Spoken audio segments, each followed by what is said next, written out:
हीरक जयंती समारोह की इस कार्यक्रम में उपस्थित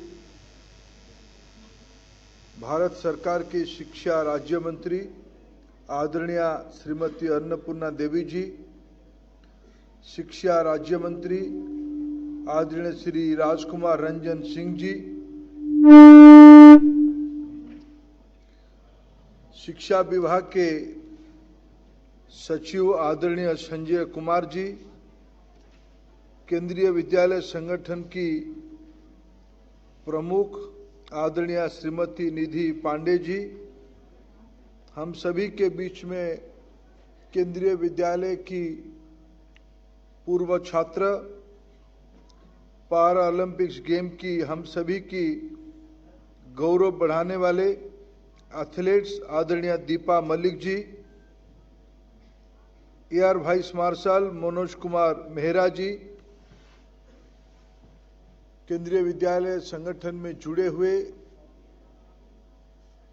अति प्रिय छात्र और छात्रा, शिक्षक, शिक्षिका, शिक्षा प्रशासक, शिक्षा विभाग के विभिन्न आयामों की अधिकारी मित्रगण, मैं आप सभी को केंद्रीय विद्यालय की इस लंबे प्रवास की सफल प्रवास के इस उपलब्धि के शुभ अवसर पे आप सभी को शुभेच्छा देता हूं और ये अपेक्षा रखता हूं, भारत जब अमृत काल में आने वाले 25 साल में विकसित भारत बन के ही रहेगा। 2047 तक भारत एक डेवलप्ड नेशन होगा। निश्चित रूप में ये केंद्रीय विद्यालय की नेतृत्व में होगा। इसी भरोसा और विश्वास के साथ मैं आपके बीच में हूं। मित्रों, केंद्रीय विद्यालय की आज जब मैं छोटी सी एग्जीबिशन देख रहा था, बच्चे की बहुआयामी व्यक्तित्व को निखारने के लिए केंद्रीय विद्यालय एक प्रयोगशाला है। सामान्य पृष्ठभूमि की बच्चे आजकल तो समाज की प्रतिष्ठा बच्चे की स्कूल में पढ़ते हैं, उसी से समाज की तथाकथित एलिट गिनती करता है। उस समय में केंद्रीय विद्यालय एक भारत सरकार की उपक्रम के नाते सीबीएसई बोर्ड को अपनाते हुए एनसीईआरटी की पाठ्यक्रम को आधार करते हुए, एनसीईआरटी भारत की कैरिकुलम की सिलेबस और टेक्स्ट बुक दुनिया की मातृ केंद्र है। भारत की राष्ट्रीय बोर्ड सीबीएसई है और उस शिक्षा प्रणाली को नीचे ले जाने के लिए भारत सरकार की सीधा तत्वावधान में दो इंस्टीट्यूशन काम करते हैं, केंद्रीय विद्यालय संगठन और नवोदय विद्यालय संगठन। ये दोनों की सफलता हम सभी को गौरवान्वित किया है। अनेक हस्ती, अनेक महानुभव पिछले 60 साल में केंद्रीय विद्यालय की छात्र छात्रा के नाते समाज जीवन को प्रेरित किए हैं। सफलता के साथ उन्होंने अपना कीर्ति स्थापित किया है और उनको बनाने में जो शिक्षक, शिक्षयित्री केंद्रीय विद्यालय में से जुड़े हुए हैं, ये सही मायने में आज बधाई के पात्र हैं। उन्हीं को मैं आज के दिन की इस उपलब्धि को समर्पित करता हूं। देश में राष्ट्रीय शिक्षा नीति का क्रियान्वयन शुरू हो गया है।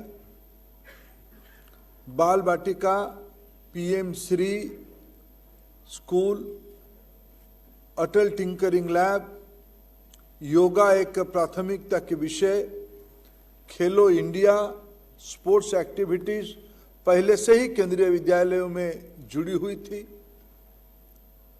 ये सब आज केंद्रीय विद्यालय में प्रयोग शुरू हो गया है।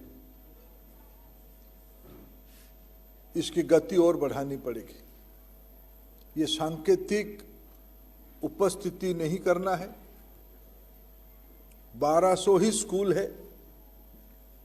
कम से कम आने वाले शिक्षा वर्ष में ये 1200 स्कूल में भारत सरकार की राष्ट्रीय शिक्षा नीति की जो सारे इनिशिएटिव है, ये सारे को पूरा का पूरा प्रयोग करने की दायित्व केंद्रीय विद्यालय लेगा, ये मेरा अपेक्षा है।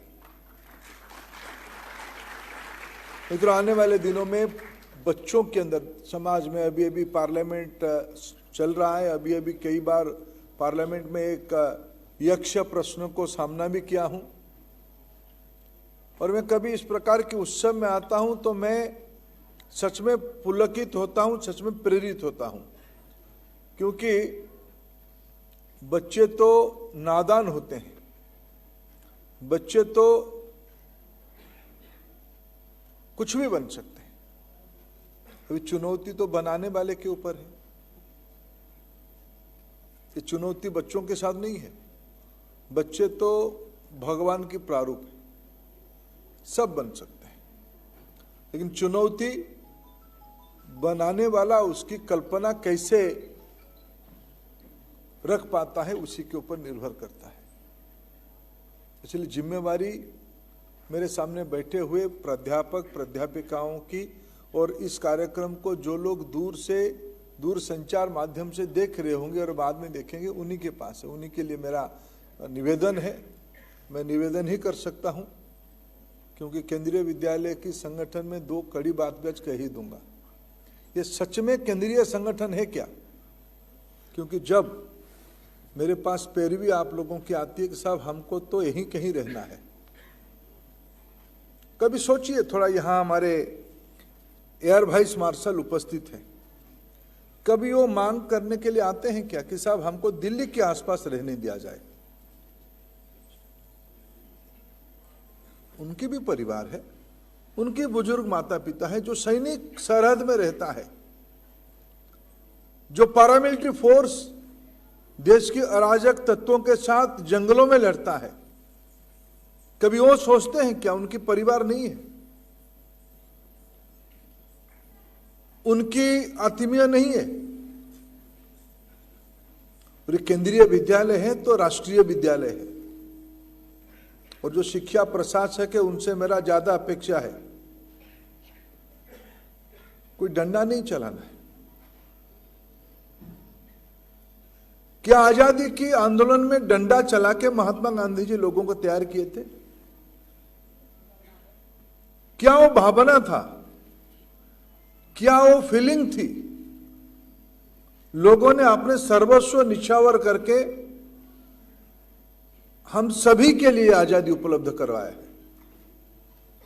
अभी तो समय नहीं आया है कि देश के लिए छोड़ने के लिए, अभी तो देश के लिए करने की मौका आई है, आपको जीने की मौका है। आज केंद्रीय विद्यालय को सारे दृष्टि से पुष्ट किया गया है। अभी भी संजय कुमार जी और निधि पांडे जी बाल बाटिका 1200 स्कूल में लागू करने में बहुत मेहनत करना पड़ रहा है हमको। मैं कभी कभी सोचता हूं कि मैं इस विषय को सार्वजनिक कहूं या ना कहूं, लेकिन आपने मंच दिया है, शायद ये सार्वजनिक कहने से शायद आपको सुविधा होगा, शायद मैं आपको समझा नहीं पा रहा हूं 1 to 1 में। हमारी क्या अधिकार है राष्ट्रीय शिक्षा नीति को केंद्रीय विद्यालय में पूरा का पूरा इंप्लीमेंट नहीं करने के लिए? ये सोचने की विषय है। ऐसे केंद्रीय विद्यालय में कोई ऐसा व्यवस्था नहीं है कि हमें कोई दिक्कत हो। कुछ किंतु परंतु चाहे तो बनाया जा सकता है, वो तो हमारी चाह के ऊपर है, हमारी समझ के ऊपर है।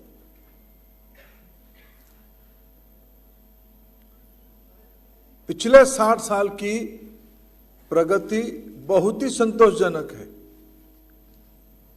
आज किसी ने मेरे को कहा, मैं एक बालक का जब मैं डिजिटल दुनिया केंद्रीय विद्यालय में समझ रहा था, तब मेरे को आज सुबह किसी मित्र ने समझाया, कोई इंफॉर्मेशन टेक्नोलॉजी की एक जाने माने हस्ती को मेरे को आज ही सुबह मिलने की अवसर मिला। उन्होंने कहा दुनिया में आने वाले दिनों में, इस समय में एआई, आर्टिफिशियल इंटेलिजेंस काफी मात्रा में हम सभी को प्रभावित करने वाला है, अभी भी प्रभावित करता है। हमारी मन को पढ़ने के काम एआई करता है। हमारी टेलीफोन पे वो सारे चीज आता है जो हमारी मन में है, क्योंकि हमारी मन जाने अनजाने में उस दिशा में घूम जाता है। जब घुस जाता है तो ऑटोमेटिकली वो एआई हमारी मन को पढ़ते हुए हमको चीज भेज देता है। ये वैज्ञानिक रियलिटी आ चुकी है, चुनौती हो चुकी है। उस समय में दुनिया में सिर्फ 1 लाख लोगों की एआई की एक्सपर्टाइज है, 1 लाख लोगों की। तो मैं उनको 3 बार पूछ के आया हूं, क्या सच में एआई एक्सपर्ट दुनिया में, या भारत में कह रहे हो? नहीं, वो दुनिया में कहा, पूरा दुनिया में 1 लाख एआई एक्सपर्ट है। तब मेरे मन में आया कि तो मैं केंद्रीय विद्यालय में आज उसको कह के आऊंगा, हमारी स्कोप कितनी बड़ी है, हमारी स्कोप कितनी बड़ी है। हम दुनिया को केंद्रीय विद्यालय वैचारिक और बौद्धिक लीडरशिप भी दे सकता है, भारत को तो देगा ही, दुनिया को भी दे सकता है। क्योंकि उस बच्चों को मैंने थोड़ी देर पहले कहा हम कैसे बनाएंगे, लेकिन बनाने वाला शिल्पी कितना समझा है या दिल्ली के आसपास रहना चाहता है, उसी के ऊपर निर्भर करता है।